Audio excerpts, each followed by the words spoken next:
Ya di mana dalilnya bang kalau di situ kutuk? Ya, pertama, orang yang mati kau sembah itu kan, Bung, diceritakan mati terkutuk. Betul? Iya, itu kan di Galatia ya kan. Terus Yesus mengatakan salah satu muridnya adalah iblis. Betul?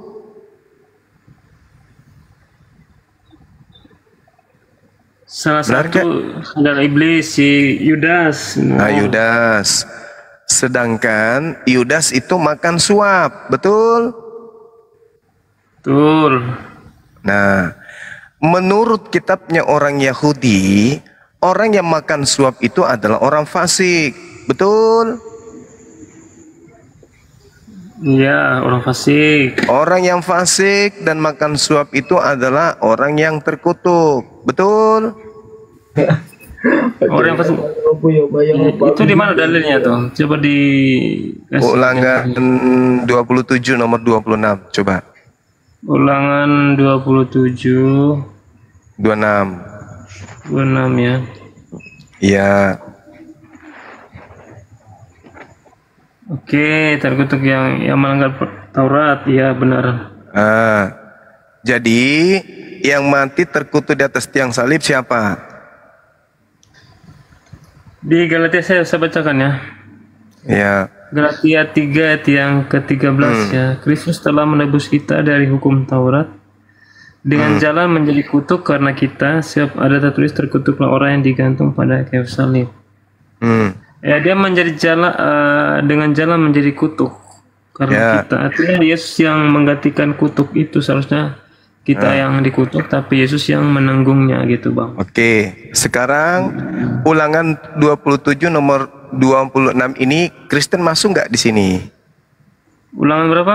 27 26 masuk nggak Kristen di sini?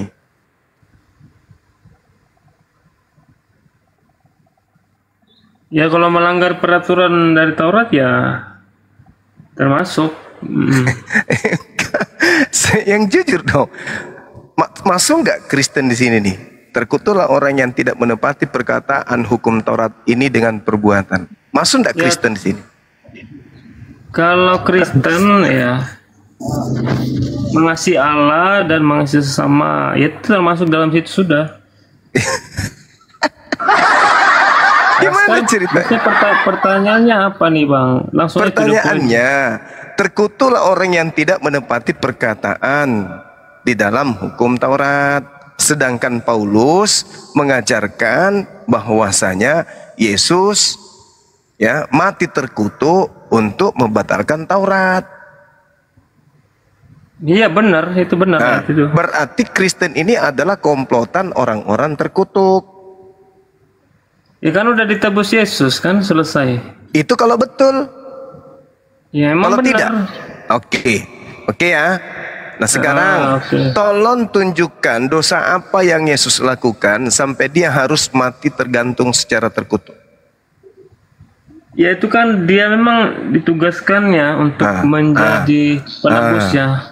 Mulai. Manusia, ya. Mulai. Dari mana ilmunya? Itu kan di dalam Markus ya, sabar aku bukakan ya. Dari mana ilmunya? Tidak ada larinya ke situ. Coba baca kan lagi. Mengenapi Yesaya 53, kan dia harus menanggung sebagai penebus.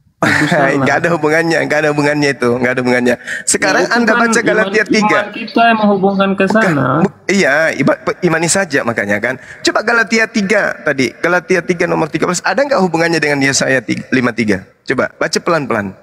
Yesaya bukan. Ya pasti ada hubungan kan terkait dengan dosa. Anda baca dulu. Coba Anda baca dulu Galatia 3. Oke. Pelan-pelan.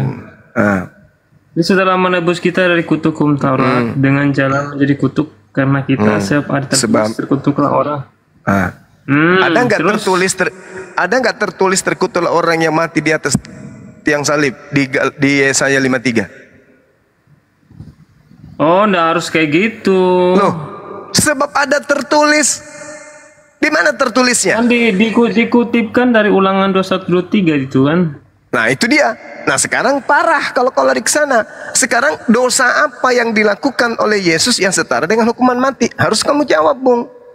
Coba. Karena dia gini loh, kan dia dituduh menyamakan diri dengan Allah, jadi menjadi anak Bukan. Allah. Ini bukan berdasarkan tuduhan manusia, harus berdasarkan kutukan Tuhan. Apabila seseorang berbuat dosa yang sepadan dengan hukuman mati. Nah, sekarang permasalahannya, dosa apa yang Yesus lakukan yang sepadan dengan hukuman mati? Dosa, Yesus tidak berdosa, tapi dia berarti dosa, bukan dia yang mati di atas tiang salib.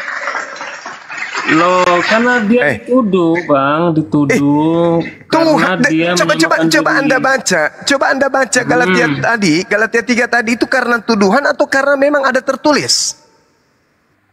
Iya, tertulis, benar. Tertulis kan? Berarti di situ dia kan dia jalan menjadi kutuk. Berarti menggantikan kita karena kita. Ya, itu kan? kalau betul. Itu kalau betul. Sekarang betul. Permasalahannya kan ada kata sebab di situ. Sebab ada tertulis. Berarti penyebabnya itu karena uraiannya sesuai dengan Ulangan 21. Ulangan 21 menjelaskan apabila seseorang berbuat dosa yang sepadan dengan hukuman mati. Pertanyaannya, dosa apa yang dilakukan Yesus yang sepadan dengan hukuman mati? Oh gini, oke. Kan dari perspektif orang imam-imam itu dan orang-orang Israel yang nggak setuju Yesus itu Mesias, mereka kan menuduh Yesus itu menyamakan diri dengan Allah. Artinya itu kesaksian palsu. Ya, nah, itu kesaksian. Dia dihukum karena menyamakan diri dengan Allah kan, itu kan. Itu kesaksian palsu Yesus, itu. Hukuman kepada Yesus karena mereka. Itu kesaksian palsu. Saudara, ya walaupun kesaksian palsu, tapi kan itu dihakimi kan. Oke, berarti penyaliban itu terjadi karena kebohongan.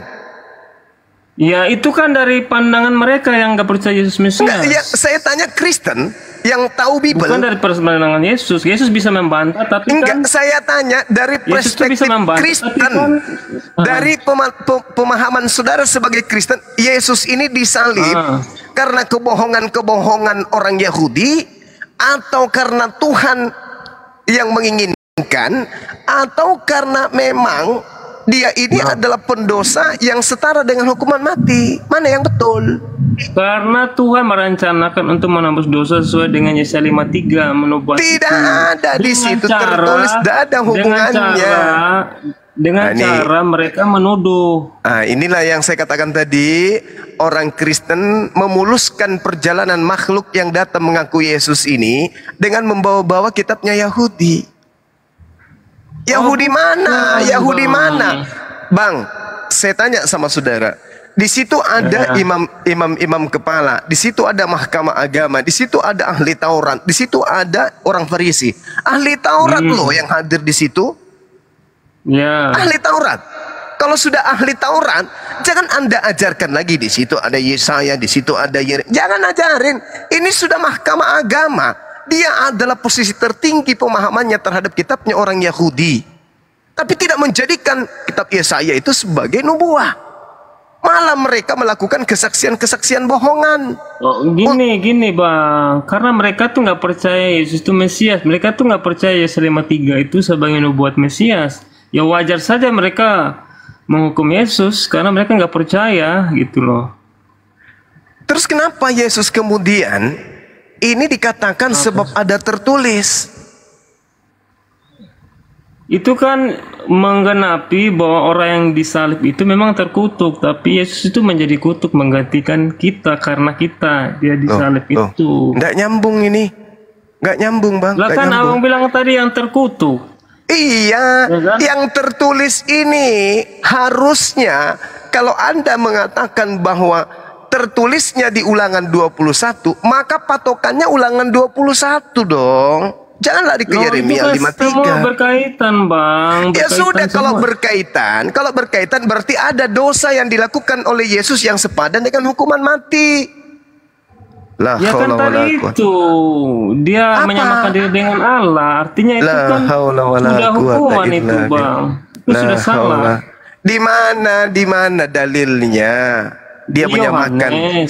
Yohanes 10 itu Yesus klarifikasi, bukankah di dalam kitab Tauratmu tertulis siapapun yang diserahi tugas untuk menyampaikan firman maka dia adalah Allah. Dan sekarang buktinya dia ditangkap itu karena apa coba? Karena orang-orang Yahudi takut bangsanya dirampas sama orang Roma. Ya itu mungkin pandangan yang lain, tapi kan ada pandangan yang lain juga karena dia menyamakan diri dengan Allah. Itu kesaksian palsu.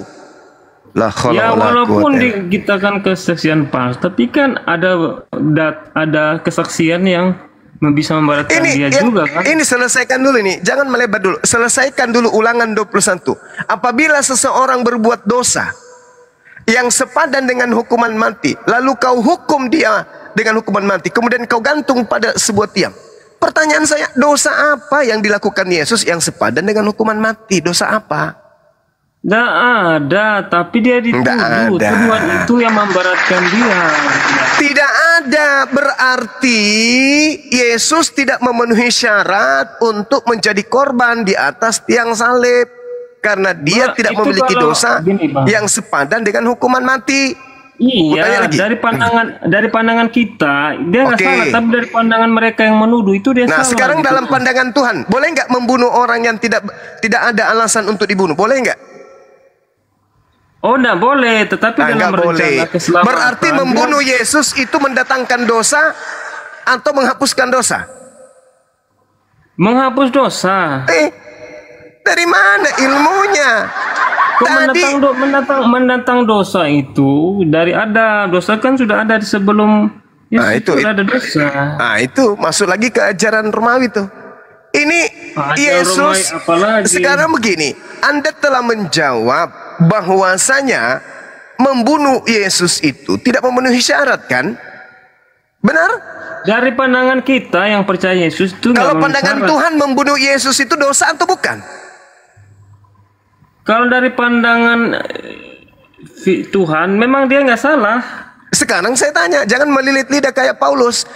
Menurut Tuhan, saya tanya dulu. Menurut Tuhan, membunuh Yesus itu berdosa atau tidak? Kan dalam Yohanes 3:16 itu kan, begitu besar kasih Allah, dia menggunakan anak yang tunggal. Itu untuk kan menjadi tunggal. Ya sesuai dengan Yesaya 53 kan. Mulai ngaco. Saya ulang pertanyaannya. Menurut Tuhannya orang Yahudi, membunuh Yesus yang adalah orang yang tidak mempunyai dosa dan kesalahan, itu dosa atau tidak? Membunuh itu dosa. Berarti membunuh Yesus dosa atau bukan? Membunuh itu dosa, benar. Membunuh Yesus itu dosa atau bukan? Iya, dari pandangan ya hukuman itu salah, nggak boleh. Jangan melilit-lilit kemana-mana. Menurut pandangan Tuhannya orang Yahudi, membunuh Yesus anak Maria itu dosa atau bukan? Iya, secara aturan hukum itu dosa, tetapi dalam penebusan itu dia harus melakukan penebusan itu, bungkus bang. Aja itu nanti di gereja. Jangan bawa kesini dulu. Yesaya 53 itu apa maksudnya? Kalau abang nggak setuju. Itu kan klaim Anda. Itu kan klaim Anda menjilat kitabnya orang. Itu kan supaya melegalkan, memuluskan ajaran pagan Romawi. Anda jilat kitabnya Yahudi. Sekarang poin intinya adalah membunuh Yesus itu mendatangkan dosa, melanggar perintah Tuhan atau taat perintah Tuhan. Itu dulu. Yang membunuh dia itu berdosa. Yang membunuh dia itu berdosa. Yang membunuh Yesus itu berdosa. Berarti sama dengan membunuh Yesus melahirkan dosa. Betul? Membunuh Yesus melahirkan dosa. Ya iyalah. Tadi Anda mengatakan yang melakukan itu adalah dosa. Iya, benar-benar dosa. Berarti pembunuhan terhadap Yesus itu adalah melahirkan dosa. Bukan menghapuskan dosa. Dari perspektif Tuhan itu memang rencananya dia harus menebus dosa. Dari perspektif manusia kita ini itu berdosa, membunuh manusia itu berdosa, Bang. Beda. Tunggu, pertanyaan saya ulang lagi nih. Ini yang terakhir ya. Menurut pandangan Tuhannya Yahudi, membunuh anak Maria itu dosa atau bukan? Atau tidak dosa? Membunuh itu dosa, Bang. Membunuh itu dosa. Membunuh Yesus dosa atau bukan? Ya dosa, kalau yang membunuh Yesus itu berdosa dia. Bagus. Dah. Itu dibungkus ya. Kita sepakat ya. Pembunuhan terhadap Yesus itu adalah perbuatan dosa. Ya, terus saya tanya Bang, ketika Allah memerintahkan Nabi membunuh orang, apakah Tuhan menyuruh untuk membunuh itu berdosa? Beda konsepnya. Udah sama aja kan? Nggak ada hubungannya. Loh, saya tanya, Membunuh kalau orang seperti Nabi Musa, diperintahkan membunuh. Dengan sabar Bang. Seperti Nabi kafir. Sabar. Allah Andai saja memerintah membunuh berarti. Perintah membunuh itu datang dari Tuhan. Ya berarti Allah menyetujui pembunuhan gitu maksudnya. Terhadap orang-orang yang memenuhi syarat untuk dibunuh. Ya katanya Allah melarang pembunuhan tapi memerintah untuk membunuh. Nah itu gimana juga kalau abang menyerang saya? Saudara, Anda masih bawa otak kan? Masih kan? Iya. Ya itu gimana? Dengarkan saya kalau gitu. Dengarkan saya kalau begitu. Ya silakan. Andai saja Tuhan memerintahkan kita kemudian. Kalau Tuhan memerintahkan kita kemudian membunuh manusia, oknum tertentu, apakah berdosa? Kutanya dulu. Ya terus itu apa? Enggak, kutanya dulu. Ketika Tuhan memerintahkan seorang nabi membunuh orang yang diperintahkan untuk dibunuh, apakah menuruti perintah Tuhan itu dosa? Kalau menurut perintah enggak. Udah kan? Enggak. Kalau Yesus diperintahkan untuk menebus dosa, sebaliknya, ketika Tuhan melarang membunuh Yesus, lalu dibunuh, loh itu dosa kan atau tidak? Tuhan, Yesus perintah Tuhan, Yesus harus mati bagi dosa-dosa Mana manusia. dalilnya? Mana dalilnya Yesus harus mati? Mana dalilnya? Di Markus, sabar saya buka ya. Oke. Tuhan ya, bukan karangannya, tapi Tuhan yang berkata. Mana? Markus mana? Iya, sabar. Ayo, silakan. Berarti karena juga logikanya Bang. Kalau perintah ya harus dilakukan juga Bang. Ya mana perintahnya membunuh Yesus dulu? Tunjukkan. Ya, sabar. Ini kata Yesus, bukan saya Bang. Sama seperti anak manusia datang bukan untuk melayani, ya itu. melainkan untuk melayani dan untuk memberikan nyawanya menjadi tebusan bagi banyak orang. Ya benar itu Bang. Oke. Sekarang ketika mana perintahnya ya? Ketika saya minta perintah dari Tuhan untuk membunuh Yesus itu mana? Lah kan menggenapi nubuatnya Selima 3 itu kan dia harus menggenapi banyak orang. Yang saya minta perintahnya. Lah itu kan firman Tuhan perintah menggenapi nubuatan. Itu pernyataan Yesus sendiri kan Bang? Mazmur 105 nomor 15. Sama. Dengar. Mazmur, jangan mengusi orang yang kuurapi. Jangan berbuat jahat kepada nabiku. Yesus orang yang diurapi kagak? Yesus nabi kagak? Konteksnya apa itu Bang? Menurut Mazmur 105 boleh nggak Yesus itu dibunuh? Secara peraturan itu konteksnya apa ya? Boleh Bang, tapi kalau Tuhan memerintahkan Yesus harus menyerahkan nyawanya bagi dosa. Nah, ini perintah Tuhan, Bung. Ini perintah Tuhan. Keluaran 23 nomor 7. Keluaran 23 nomor 7. Jangan kau membunuh orang yang benar. Jangan kau membunuh orang yang tidak bersalah. Yesus orang benar? Betul? Benar, orang benar. Boleh nggak dibunuh menurut Tuhan? Ya enggak boleh, tetapi dalam misi penebusan dia menyerahkan nyawanya. Jangan dulu bawa misi agama Kristen. Itu agamamu itu yang menginginkan penebusan. Itu agamamu. Jangan kau bawa-bawa itu. Itu agama Kristen yang muncul belakangan. Abang berbicara sama Kristen sekarang. Nah, sekarang yang mau didudukan ini, Tuhannya atau Kristennya? Ya kan saya Kristen. Enggak, sekarang yang mau didudukan di sini, yang mau menjadi Tuhan di sini Anda atau Tuhannya Yahudi? Islam itu muncul ada setuju. Ya abang kan bicara sama Kristen lah. Iya, saya tanya Tuhan melarang membunuh Yesus, betul atau tidak? Secara perintah membunuh itu nggak boleh. Saya tanya Yesus itu dilarang dibunuh, betul? Betul. Berarti membunuh Yesus adalah dosa, betul? Tetapi Yesus menyerahkan nyawanya, diperintahkan menyerahkan nyawanya bagi domba-domba, ya kan? Dia harus menyerahkan Saya nyawa. tanya dulu sama saudara. Ada Markus dua, itu Bang. Ada dua sudut pandang. Membunuh itu salah, dan satu perintah dia itu harus menyerahkan nyawa. Dua, Bang. itu garangan yang muncul Ya belakangan. sama kayak abang kan, Allah memerintahkan membunuh yang kafir. Yang saya tanya, Allah melarang membunuh, tapi suruh yang membunuh saya orang tanya kafir. sama saudara, saya tanya sama saudara. Sama aja kan, Bang? Astaga, itu kitab Markus kapan munculnya? Aku tanya dulu.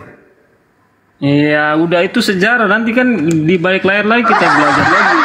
Enggak, saya tanya dulu. Kitab Markus yang Anda gunakan itu untuk melegalkan kematian orang yang ada digantung itu ditulis kapan? Duluan Ya, mana tulisan? Udah.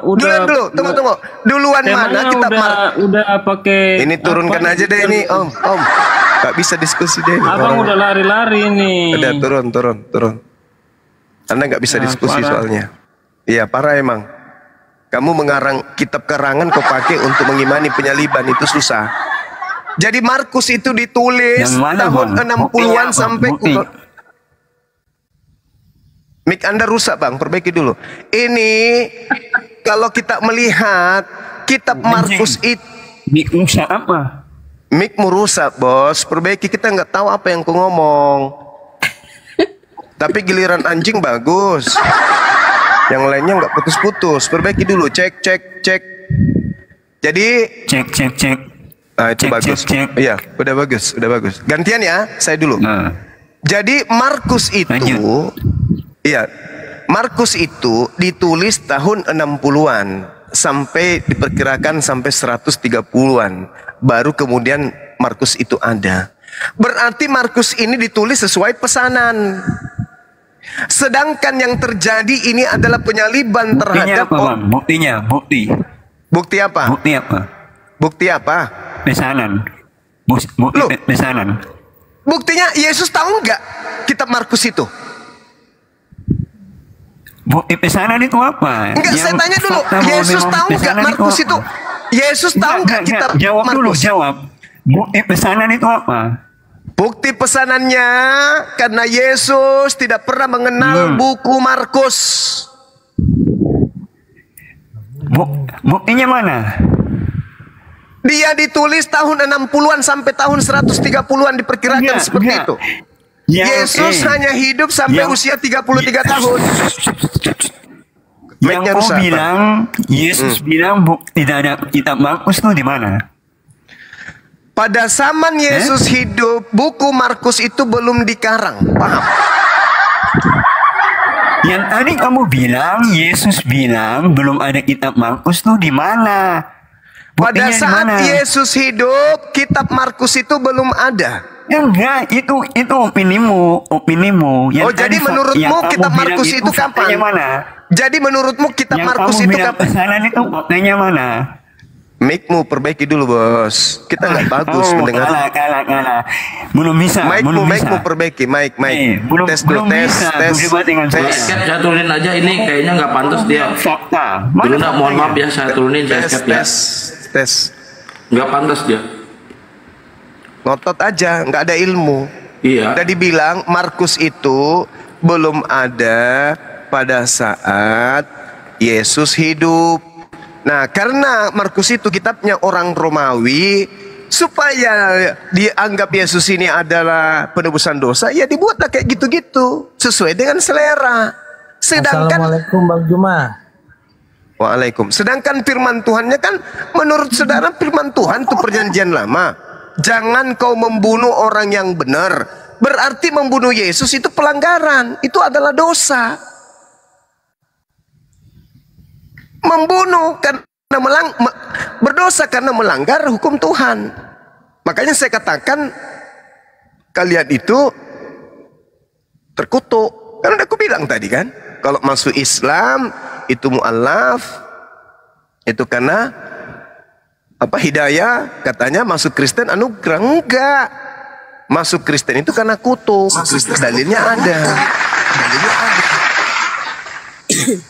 Enggak percaya. Di Ulangan 27 nomor 26, terkutuklah orang yang tidak menepati perkataan hukum Taurat dengan perbuatan. Siapa itu? Ya Kristen. Berdasarkan Ulangan 27 nomor 26. Itu loh, sederhana aja itu. Kalian aja yang mic-nya rusak. Kan berdasarkan bintang timur. Ya itu dia. Makanya bang, terkutuk.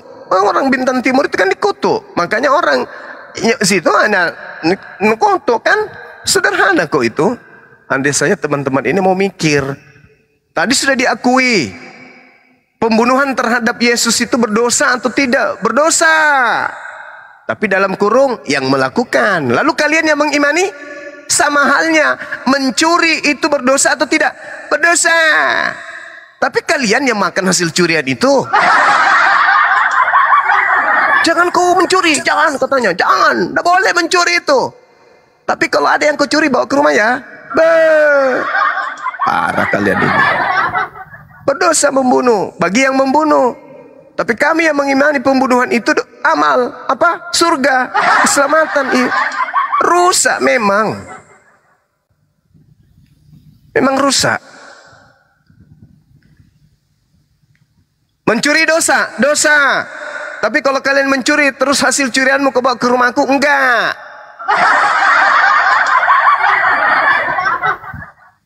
Koplak. Membunuh dosa. Tapi hasil pembunuhan diimani.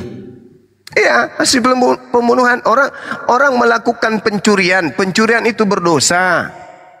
Tapi hasil curiannya ketika dibawa ke rumahnya nggak apa-apa. Kan parah. Enak di situ. Berarti orang masuk neraka, kamu yang masuk surga.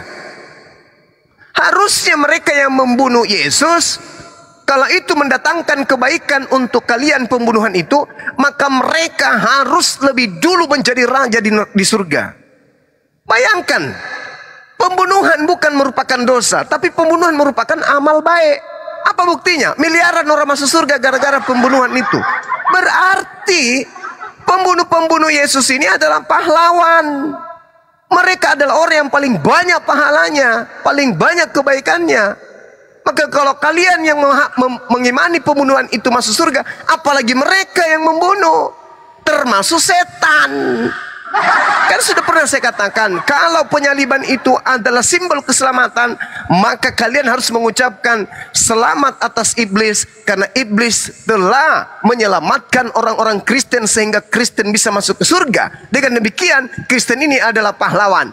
Kalau dia adalah pahlawan untuk manusia, iblis ini, maka iblis harus masuk ke dalam surga. Ayo.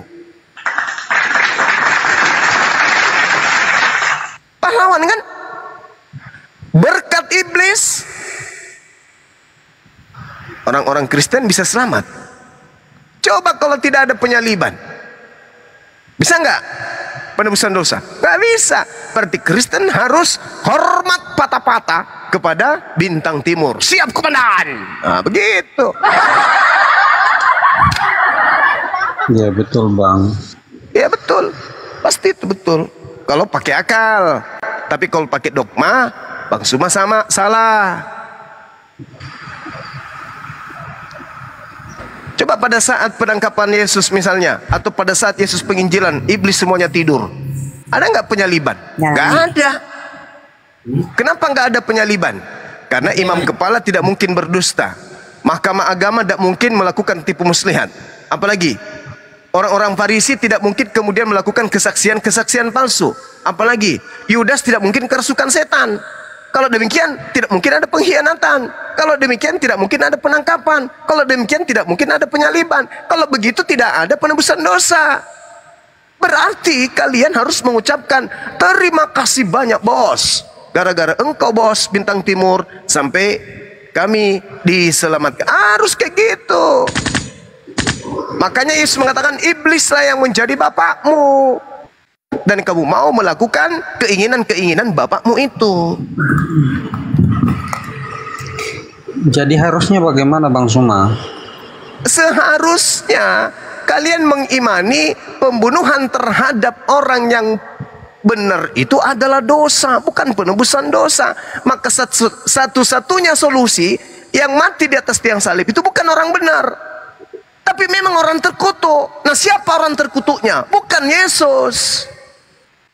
Berarti yang kalian sembah itu bukanlah Yesus. Maksudnya, yang kalian sembah itu bukanlah anaknya Maria. Yang kalian sembah itu adalah Yesus yang datang ke Pulau Patmos, Bintang Timur, Helel bin Zakar, Lucifer. Itu yang kalian sembah. Bukan anak Maria yang kalian sembah. Memang ada Yesus lain, Bang, selain Yesus anaknya Maria? Ada. Ada. Itulah yang mengaku Bintang Timur. Itu Yesus lain itu. Itu Yesus lain. Nah, tapi Yesus sendiri kan tidak pernah mengatakan bahwa dia memiliki apa? Duplikat. Duplikat. Lukas 21 nomor 8. Waspadalah kepada penyesat yang datang kepadamu dengan memakai namaku dan berkata, akulah dia. Ayo. Oh, itu ini, Bang. Itu penyesat tapi bukan duplikat. Lah, penyesat itu memakai nama Yesus. Iya. Kalau penyesat itu memakai nama Suma, maka dia akan datang, akulah Suma sang apologet. Berarti enggak, itu memakai namaku. Kan Ini dia memakai nama Yesus. Penyesatnya hanya memakai nama Yesus tapi bukan Yesus. Iya, bukan Yesus yang asli, tapi penyesat yang mengatasnamakan dirinya adalah Yesus. Akulah Yesus. Nah, itu bukan anak Maria itu. Anak Maria sudah di langit. Memang kalau yang palsu itu memang bukan Yesus, tapi kalau anak Maria sudah pasti Yesus. Iya, nah yang kalian sembah ini bukan anak Maria. Yang kalian sembah ini adalah penyesat yang mengaku Yesus. Sederhana kok itu, kalau pakai akal. Gitu loh, Bang. Ya, dari mana Anda bisa tahu bahwa yang kami sembah itu bukan anaknya Maria? Sedangkan kami sendiri yang menyembah itu mengarahnya ke anaknya Maria. Makanya Yesus di Matius 7 mengatakan, aku tidak mengenal kalian. Siapa kalian di situ? Karena kan Yesus yang kalian sembah adalah Lucifer. Begitu hari kiamat kamu datang ke anak Maria, kucuk-kucuk, Yesus. Yesusnya diam. Yesus, diam lagi dia. Sus, diam lagi dia. Woi, woi. Yesus mengatakan, siapa kalian? Loh, bukankah kami bermujizat pakai namamu? Bernubuat pakai namamu? Mengusir setan pakai namamu? Hah? Kata Yesus. Hah? Apa? Oh, tidak. Aku tidak mengenal kalian. Jadi yang selama ini kami sembah di bumi siapa? Ya cari. Kan udah kubilang, waspada kepada penyesat yang datang memakai namaku. Jadi apabila ada orang berkata ada Yesus di sini, ada Yesus di sana, jangan kau percaya. Kan Yesus mengatakan di situ, Matius 24 nomor 23 sampai 27.